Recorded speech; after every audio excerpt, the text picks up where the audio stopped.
Something extraordinary is unfolding. Tens of thousands of manufacturing jobs have vanished across America. This isn't random. It's the result of tariffs, restricted energy, and a dangerous over-reliance on Canada. And nowhere is this dependence more visible than along the northern border, where entire regions are locked into a fragile trade lifeline. In one rugged frontier, over 90% of imports come from Canada, 7 times the national average. Crude oil surges south through pipelines. Natural gas fuels homes and factories. Hydropower from across the border keeps the lights on. Lumber, pulp, and wheat cross by the truckload, more than 300,000 trips a year. If Canada tightened exports, fuel and electricity prices would skyrocket overnight, pushing this region to the brink. Travel east, and another area leans on Canada for more than 70% of its imports. Here, seafood is king: lobster, cod, salmon, all flowing from northern waters into local plants that ship to Europe and Asia. Hydropower covers nearly a quarter of winter energy needs. Lumber and pulp feed old paper mills, while propane and heating oil from across the border keep homes alive through brutal winters.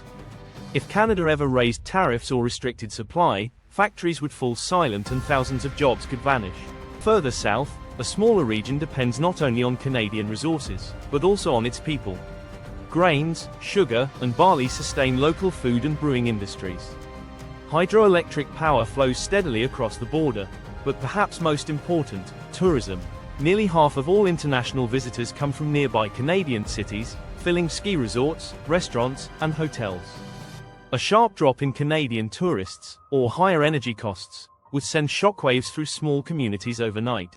On the plains, another region's lifeblood is cross-border energy and agriculture. Canadian Hydro stabilizes its grid. Pipelines move crude oil south, while food processing plants rely on grains and oilseeds from just across the line. Over 80% of international trade here flows through Canada.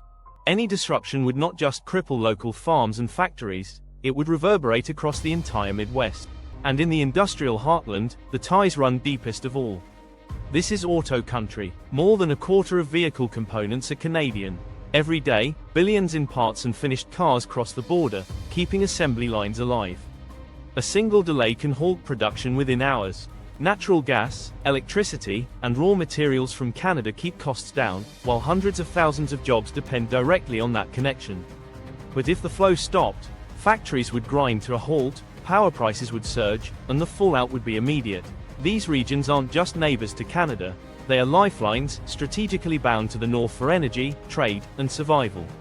And as trade tensions rise, one truth becomes clear: if the northern link breaks, the shock won't stop at the border. It will ripple through the entire American economy. This is True State Report. Thanks for watching. We'll see you in the next video.